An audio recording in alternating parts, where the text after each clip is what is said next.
Welcome back, everybody, to the Jacksonville Jaguars franchise here on Madden 21.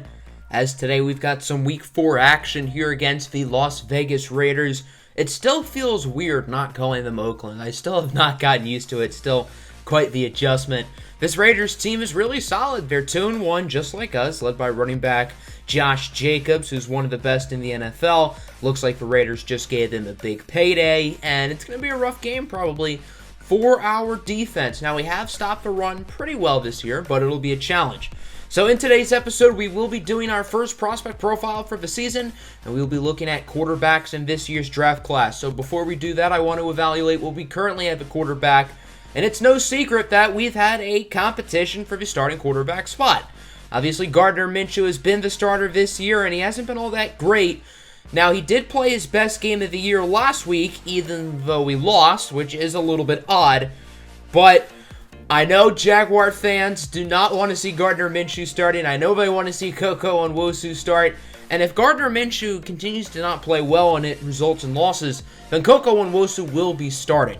However, I do think it is still important to look at the quarterbacks in this draft class because I'm not fully sure we have our franchise quarterback on the team. Gardner Minshew's on the last year of his contract. He's not playing like he wants a new extension. And Koko Nwosu has not gotten a regular season snap yet. So, although we know Koko has a lot of potential, we're not sure that he's the guy yet. Maybe it turns out he sucks. I hope that's not the case, and I don't think that will be the case. But I do want to look at this class. This is a really strong quarterback class, in my opinion. There are a lot of talented players who I'm excited to introduce you guys to today. So without further ado, let's get right into it. And I figured it's only appropriate that we start off with Virginia's Aiden Kentz. We've talked about Kentz the past 2 years in the previous quarterback prospect profiles, and he is now finally NFL draft eligible. I seriously think he could have declared after his freshman year and went number 1 overall. He was just that special. And it hasn't really changed from then until now. He is still far and away the best prospect in this class, regardless of position. I mean, his numbers are ridiculous. He has the chance to set FBS records that 4-year starters set, and Kentz hasn't even started 3 full years. It's very hard to find weaknesses in his game, but he can get a little bit overconfident at times, and I guess he was a little bit worse statistically from his freshman year to his sophomore year, but I mean, those numbers are just absolutely insane. And whoever gets the number 1 overall pick, whether they need a quarterback or not, they're going to pick Aiden Kentz. And chances are Kentz will be an upgrade to whoever they have at that position. Probably the best QB prospect we've ever seen. He's going to light the NFL up in no time. Now that the superhuman is out of the way, let's talk about actual human beings who are quarterback prospects, including Jordan Reese out of Alabama, a projected late first, early second round guy. I like Reese a lot. I think he has really good arm talent. He certainly has a cannon, and he's pretty accurate for the most part. He's not overly mobile, but he's a smart player. He has a good feel for the game, and he's consistent. I think he has a really high floor, and I don't think he'll ever be an elite quarterback, but I think he has a chance to be a really serviceable starter for a while in this league. So if Jacksonville is picking towards the late end of the first round, if they're picking towards early in the second round, remember they do have the Vikings second round pick this year, and they don't believe Koko Nwosu's the guy, maybe they want to look at Jordan Reese. Following Reese here, we're going to take a look at lefty Monty Miles out of North Carolina. Monty Miles is a similar player in the fact that he doesn't have an overly high ceiling, but I think he's going to have a good role in this league for a long time. Miles is extremely accurate. He doesn't miss a ton of throws, but he doesn't have the physical upside. He doesn't have a particularly strong arm, nor is he overly mobile. So I think this is a guy who can be a fringe starter, high-level backup, but, I mean, he's going to be in this league for a while, and he's going to make plenty of money. Kind of be a Ryan Fitzpatrick, Chase Daniel-esque player. I'm not comparing Miles' game to either of those two, but I think if he can have a Fitzpatrick or Chase Daniel-esque role, then that would be a very successful career for him. Let's take a look at another one of the late first-round projected quarterbacks, and that is Brad Vandermeulen from the University of Maryland. Vandermeulen started his career off at Penn State, and after not really getting a shot in his first 2 years, he decided to transfer over to Maryland. Last year, he wasn't all that great, but this year as a senior, he's really broken out, and he's become one of the top quarterbacks in the nation. He's already passed his career high in passing and rushing touchdowns. He has an absolute cannon. He has really good arm strength, and he's good under pressure, but he's got to be a smarter quarterback. The accuracy can be inconsistent, and we've only seen half a year of success with him. Before this year, he wasn't all that good, so I do think he could be overdrafted, and I do not think he should be anywhere near the first round. One of the late-round guys I like in this year's class out of LSU is Davis Kinney. Kinney has waited until his redshirt senior season to get an opportunity to start, but with this new opportunity, he's been very impressive. He has the physical skills and the physical upside, and I think he has a higher ceiling than a player like Monty Miles.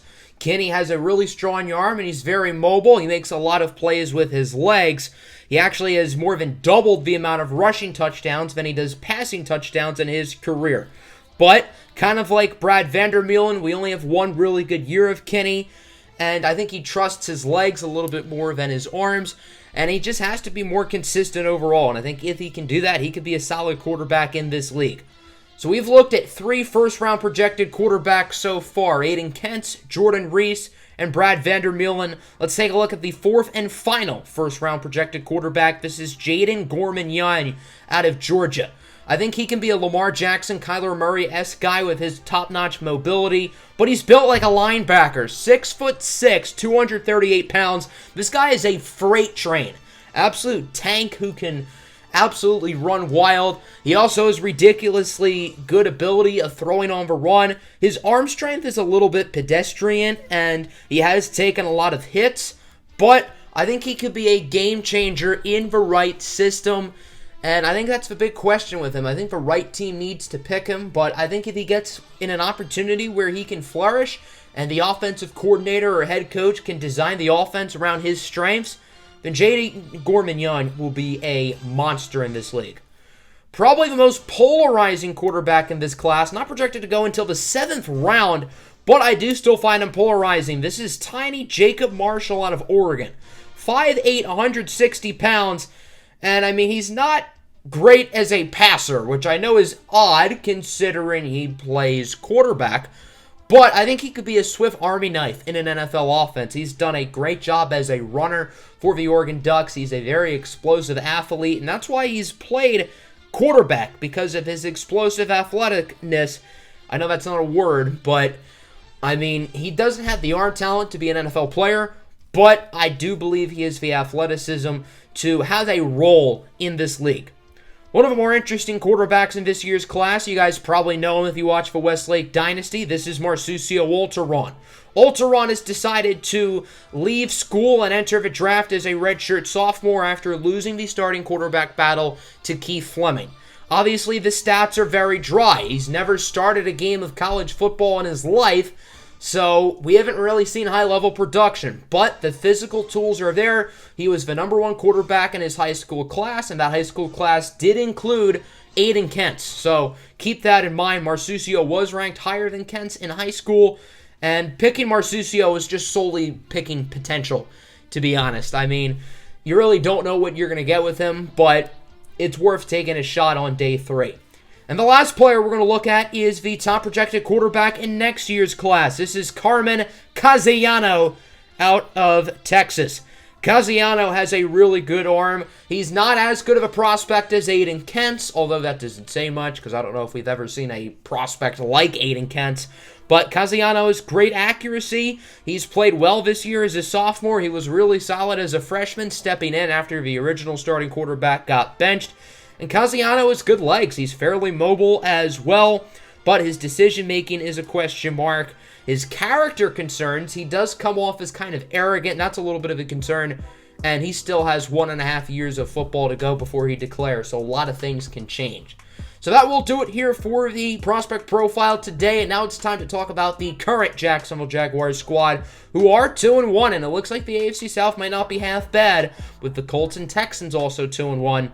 Only 2 3-0 teams, the defending champion Baltimore Ravens, and the defending worst team in the NFL, the Atlanta Falcons. So kind of an ironic group. The Ravens and Falcons are also the only 2 teams with new head coaches, which is especially odd. The Packers, Panthers, and 49ers are the only 0-3 teams currently in the league. So let's take a look at the Raiders here, led by quarterback Derek Carr. Carr is on the final year of his contract, and if you take a look at his numbers for the first 2 years of this series, he's been borderline elite. 34 touchdowns, 9 picks in season 1. Last year, 31-7 for his touchdown-interception ratio. High amount of yardage, fine completion percentage. I mean, he's been really good for them. And obviously, Josh Jacobs in the backfield is kind of a monster. The only X factor on this Vegas roster, but Jacobs is a powerful machine. And he's not going to beat you in a foot race. But, I mean, he's a tough runner. He's a physical back who's going to grind you out for yards. He doesn't fumble. And he's one of the more well-rounded backs in the NFL. He doesn't provide a ton of value as a pass catcher, but solely as a guy who can make plays out of the backfield on the ground. There aren't many players in the NFL who are better at that than him. There also are a few Westlake Hornets on this team, or I guess former Westlake Hornets, including linebacker Justin McGee, who's in his second year, and rookie cornerback Paul King. Both of them are mainly reserved, so we won't get to see a lot of them today. But as you look at this roster, this is a fine team. They also have the GOAT, Chidobe Awuzie. If you watched the Lions series last year, you will understand that reference. They also have Jalen Augustine Jr., their first-round pick, who was obviously the player that the Jaguars were going to take in round 1, had the Raiders not picked him like 4 spots ahead of them. So let's get this one underway, a Week 4 battle here in Duval County, Jacksonville, Florida. The Jaguars' third straight home game, by the way, as the Jags try to get back in the win column after taking a loss last week to the LA Chargers. Raiders are also 2-1, so this is going to be a tough battle of two good teams, two playoff teams from a year ago as well. So without further ado, let's get this game underway. Let's see who will improve to 3-1, the Jaguars or the Raiders. Jacksonville starting with the football. First down, Gardner Minshew, play action fake, and a look to throw it, and he's intercepted. Demarius Randall forces an early turnover. It looked like Laviska Shenault was wide open, but Minshew underthrew him. Randall makes the play, brought down all the way at the 13 by Minshew and Phillip Lindsay. Not an ideal start for Gardner Minshew and the Jaguars offense. We were just talking about a bunch of quarterbacks in this class. Gardner obviously has a lot to prove, and, well, that's not a great start. Jaguars would get a red zone stop as on 3rd and 9. Josh Jacobs gets absolutely nothing. Quick defense here for Jacksonville as the Raiders will kick the field goal. That's Jake Elliott, the former Eagle, and he will tap it in. So the Raiders are now up 3-0. Let's see if Jacksonville can improve. Kind of hard to do worse than that previous drive. 3rd down, Minshew going up the middle just a little for DJ Chark, who brings it to the 39. Unfortunately, Damian Lewis is injured. Damian Lewis has been a little bit banged up so far this year, obviously acquired in an offseason trade with Seattle. When he's been on the field, he's been good, but that's only when he's on the field. Good run there by the rookie R.J. Ewell. He was impressive last week against the Chargers. 3rd and 6 now, short pass to the other star rookie on this offense, Casey Shock to the 23. It might be a little bit early calling both R.J. Ewell and Casey Shock stars. I mean, they've both been impressive. I don't know if I call them stars just yet. 3rd and 8 now, Minshew on the run, connecting with Chark again, who brings it to the 6, and Jacksonville's offense is moving very nicely. Now time to see if they can punch it in. 1st and goal, handoff for Phillip Lindsay, who's going to fight his way into the end zone for a touchdown. Phillip Lindsay really struggled last week. 7 carries for 8 yards against the LA Chargers. R.J. Ewell was far better last week than Lindsay. But long story short, I'm sure Jacksonville is excited to have J.K. Dobbins return after the bye week, which is next week. Good run there by Josh Jacobs. It's been a fairly quiet start for Jacobs. Only 6 carries for 19 yards. 3rd and 9 now. Final play of the first quarter. 7-3 Jacksonville's your score as it's a short pass for Hunter Renfrow. He only gets to the 48. Nice play by Miles Jack, and that leaves the Raiders with an interesting 4th and 2 as we enter the second quarter. Pretty good game so far. 7-3, Jacksonville leads. The Raiders would elect to play it safe and punt it, so the Jaguars now have it on offense. 2nd and 8, it's a fumble! Mad Max Crosby with the strip sack, and it's picked up by Cleveland Ferrell, and the Raiders force another turnover and again get the ball in the red zone. Minshew pump faked and lost the ball on the strip sack, And both turnovers have directly led to the Raiders starting drives in the red zone. They were unable to get a touchdown last time. Let's see if they will capitalize this time, as it is 1st and goal. Foster Moreau is the motion man. It's a handoff for Josh Jacobs, who will cut to the outside, untouched like weekend homework for a Las Vegas touchdown. And the Raiders are now on top as they lead it 10-7. All 10 of their points have been because of Jacksonville's turnovers, so if the Jaguars can stop the sloppy play, then maybe they can try to hold on to this game and win it, or at least take the lead sooner than later. 2nd and 7, short throw for R.J. Ewell. He makes a nice play after the catch. Speaking of nice, Gardner Minshew is now 6 for 9. Nice. 1st down, it's a jet sweep fake for Shock. Minshew's now going to run with it. Look at this.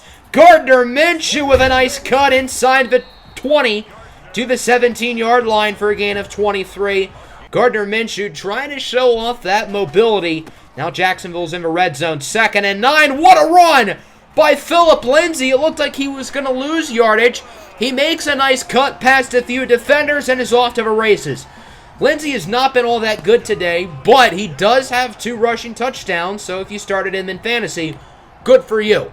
That was a really nice run there. I thought he was going to lose about 3 or 4 yards, but he cut in just at the right time and was able to get the touchdown. So Jacksonville now leads this game 14-10 with about 5 minutes to go in the first half, as on 3rd and 7. It's a nice conversion over to Josh Jacobs. 6 for 11, 35 yards for Derek Carr. A lot of short passes thus far. I'm a little bit surprised he's been afraid to go deep, because the Chargers went deep for a lot of last week, and it worked for the most part. Jacksonville's pass defense was atrocious. Right as I say that, probably the first somewhat long pass of the day, Tyrell Williams mossing C.J. Henderson for a gain of 16. Down from the 42, 2nd and 10, 3.5 to go in the first half, as it's another short throw for Jacobs. He's been busy in the receiving game today. Brought down at the 29-yard line by Miles Jack. The Raiders are getting very close to this end zone. Now it's 3rd down, 3rd and 5. Quick pass up the middle for Darren Waller, the baller. And he brings it to the 2. One of the best tight ends in the NFL. I wish I went more in depth about him earlier, because he is really good. An absolute matchup nightmare for anyone who wants to cover him. He's a wide receiver in a tight end's body. And then 1st and goal. Carr connects with the backup tight end. It's Foster Moreau for the touchdown. And the Raiders are on top with about a minute to go now here in the first half. Jacksonville trying to get some last seconds points before the half ends, but it doesn't look like that'll be the case. Nice sack there for Vegas. They will call a timeout. Looks like the Raiders are going to get the ball back here with around 45 seconds left, and they want to add up some more points on this clock and try to add to their lead. Nice pass over to Darren Waller to the 42 as the Raiders are forced to call time. Darren Waller is down. That is not good news for the Raiders. He will likely not return. And then Carr is sacked by K'Lavon Chaisson on 2nd and 3. First sack of the year for Chaisson, and the Raiders unable to get back to the line of scrimmage in time. That'll do it for the first half. 17-14, Las Vegas on top. However, the Raiders will be without star tight end Darren Waller for the remaining of the game. So that means Foster Moreau is going to have to step up. And some of the receivers like Tyrell Williams and Henry Ruggs will also have to step up. I don't think I've said Henry Ruggs' name once today. He's been awfully quiet as we look at the box score. Although this game has been fairly high scoring, not a lot of standouts on offense. Phillip Lindsay does have 2 touchdowns, but nobody is over 50 receiving yards today. Jacksonville's leading receiver, DJ Chark, only has 29 receiving yards. So let's go to the third quarter. Vegas starting on offense is on 2nd and 3. It's Tyrell Williams again to the 43-yard line, wrapped up quickly by Rashawn Babineau. Babineau still adjusting to his new role as the slot corner, and there's been some growing pains there, which isn't a huge surprise. First down, gain of 4 for Foster Moreau. As you can see, the Raiders are slowly moving it down the field. I don't really know why I showed that play, but okay. 3rd and 3, handoff for Josh Jacobs, and I don't think he got it. Miles Jack with an incredible tackle, forcing the very physical Josh Jacobs to not get the first down. 4th and inches, the Raiders will unsurprisingly go for it. And as I mentioned, Josh Jacobs getting those tough yards. He gets only 2. That's all he needs. 2nd and 1 now from the 7. It's Foster Moreau hit in the end zone for a touchdown. 2 scores today for Foster Moreau. Certainly an unexpected start for the Raiders today as he is celebrating with former Jaguar D.D. Westbrook. Another player who's been quiet today. So now the Jaguars offense has it back. Once again down by 10 as on 2nd and 10. Nice play after the catch there for Chark, bringing it to the 39-yard line. First down now. It's a handoff for R.J. Ewell. And he loses 5. Mad Max Crosby, the 4th-year man out of Eastern Michigan, brings him down, and Jacksonville's really struggled running the ball with both Lindsey and Ewell. 3rd and 13 now. Minshew is hit in the pocket as he connects with the running back, R.J. Ewell, the rookie out of East Carolina, to the 39. Ewell has been very impressive as a receiving back, and he wasn't really much of a receiving back in college, which makes this whole thing a little bit of a surprise. 3rd and 3, the pass for Shenault is incomplete. Nice pressure by the Raiders. So now it's 4th and 3 from the 32. The Jaguars are in field goal range, but they're going to go for it. As you can see, David Njoku wide open down the field. Minshew does not go to Njoku. Instead, it's a short pass for Daniel Romer, the other tight end. Romer does get the first down, so I guess that's all that matters. And then on the very next play, Minshew does go deep here to DJ Chark, who brings it to the 2-yard line. So it looks like the gutsy call by head coach Eric Bieniemy to go for it on 4th and 3 will pay off.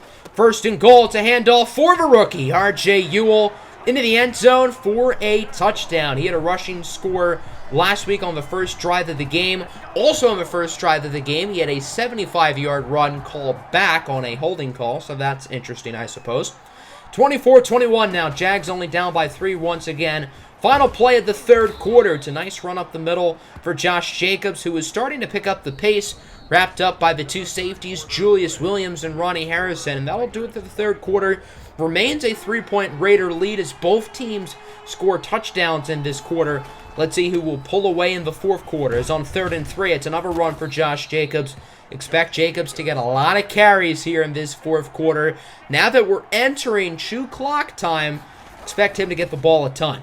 1st and 10, back to Jacobs. He jukes Miles Jack and brings it to the 33. And Josh Jacobs is really starting to feast on this defense.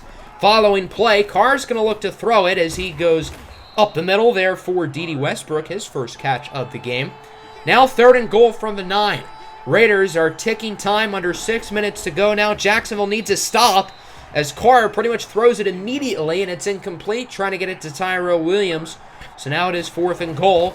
Here is the field goal. The kick is good, and Jake Elliott will double the Raider lead as it is now 27-21. Touchdown still takes the lead here for Jacksonville. Let's see if they can try to spark a comeback as on 1st down, David Njoku mosses the defender for a gain of 22. What a catch there for Njoku. Now from the 47, following play, Minshew back to Njoku, another tough grab. He brings it to the 39, and the Jaguars are moving the football fairly quickly so far on this drive. Following play, Minshew under pressure trying to escape the sack. He cannot. Max Crosby brings him down for a loss of 5. 3rd and 10 now from the 39. Minshew going to go up the middle for R.J. Ewell. Ewell inside the 15. He's tackled to the 11 for a gain of 28. And R.J. Ewell continues to impress as a receiver. 4 catches for 66 yards today for the rookie. 3rd and 9 now from the 10. 2 minutes to go. It's Njoku for the touchdown. And the Jaguars will take the lead with 2 minutes to play. A huge drive here from David Njoku as he gives Jacksonville the lead. Nice throw there by Minshew. Excellent route by Njoku to get open. So now the Jaguars lead it by 1. The Raiders still have all 3 timeouts and plenty of time. Reminder, all they need is a field goal as on 1st down. Jacobs gets it to the 43, but he gets hurt. That's not good news for the Raiders as they'll probably be without Josh Jacobs for the remainder of this game. Their new main running back is Lynn Bowden, as Bowden fights for the 1st down, but it looks like the Raiders are going to get extra yardage, a roughing the passer call on Fuller and also Fadukazi. So that'll bring it all the way to the 18. Now the Raiders are starting to chew clock. They want to have Jacksonville use some of these timeouts. 3rd and 8. Bowden with the 1st down, and that pretty much ends it. Jacksonville still is the lead, but they are now out of timeout. So if I was the Raiders, I would just kneel it and kick the field goal as time expires. They're not going to do that. But Lynn Bowden does only get to the 3, and the Raiders run no huddle. For whatever odd reason, I don't really get that. 3rd and goal. Carr is sacked by Julius Williams. Good play by Williams, but I think he should have just let Carr force an incomplete pass. However, the Raiders are immediately going to kick the field goal. They could have just ran out the clock and kicked it and ended the game, but they don't. I just do not get this sequence of clock management. This game should be over, but now the Jaguars have another chance. Let's see what Gardner Minshew and crew can do. It's been a good second half here for Minshew after he struggled in the first half. Only 30 seconds as on first down, an incredible grab by Njoku, but the clock will continue to tick. 10 seconds to play now. Minshew, incomplete hit as he throws. Looked like he was trying to get it to Chark. 9 seconds now. Do they go for the Hail Mary or the short pass? Minshew going deep for Chark, and it's broken up. So now with 4 seconds, either they just have to take a shot for the heavens or try to go for a short throw, try to get some laterals as Minshew doesn't even get to throw it. Jordan Lewis brings him down for the sack, and the game is over. And the Raiders will end up winning it 30-28 as Bleat Fryerwood, the rookie defensive tackle, is furious on the sidelines, as it certainly looked like he wanted to win this game. Jacksonville loses their 2nd straight and will enter the bye week with a record of 2-2 as Gardner Minshew and the team goes back to the locker room frustrated. This was certainly an interesting game. Gardner Minshew was pretty bad in the first half. He did clean it up in the second half, and I think for the most part he was okay. Derek Carr wasn't spectacular, but he was efficient. 2 touchdowns, no interceptions. Josh Jacobs was really good. He did get hurt. We did have 3 rushing touchdowns today, but we just didn't really have much going in the rushing attack. Thank goodness J.K. Dobbins is going to be healthy for our next game. 8 catches for Josh Jacobs. I'm surprised he was as good as he was in the receiving game. Njoku, Ewell, and Chark all between 66 and 68 yards. It seems like they were the main targets today. 15 tackles for Miles Jack. He was busy. A number of players with sacks for Uzils, Chason, and Julius Williams. Julius Williams has really played well these past couple of weeks. He started off slow, but he's impressed me as of recent. Demarius Randall with the pick and obviously the turnovers. So that brings us to the bye week, and we got some pretty big injuries. A few starters went down, including Sheldon Rankins, who broke his foot. He's going to miss the next 7 games. Rankins was playing fairly well this year, in my opinion. I know the stats don't really pop off, but Rankins has been good this year. He's our best defensive tackle by a mile, so that's bad news. We're going to put him on IR. And Damian Lewis, the starting right guard. You guys saw he got hurt early in the game. He's going to miss quite a bit of time as well, so that's 2 starters that we pretty much have to replace. Lewis ended up breaking his collarbone, so he's going to miss the next 6 games. So right when we were going to get J.K. Dobbins and Taga Tuluipupu back, those injuries happen. So Bo Knowles, the 64 overall, will have to start at right guard, and at defensive tackle, we have Bleat Fryerwood, we have Damon Harrison, Florinosu Fadukazi, but the interesting name here is Garrison Matthews, an undrafted rookie who got injured in the preseason. He has not played yet, but he's finally healthy, so maybe he'll get his shot. So Brandon Linder wants to talk to us about the bye week, and usually coming off a losing streak, I would say extra preparation, but I feel like the team is not in a particularly great state at the moment with the QB drama, the losing streak, the injuries. So I think we just have to let our guys rest up and come back energized next week for this divisional game against the Tennessee Titans with Tuluipupu and J.K. Dobbins returning to the lineup. Hope everybody enjoyed. Make sure to like and subscribe. Peace out.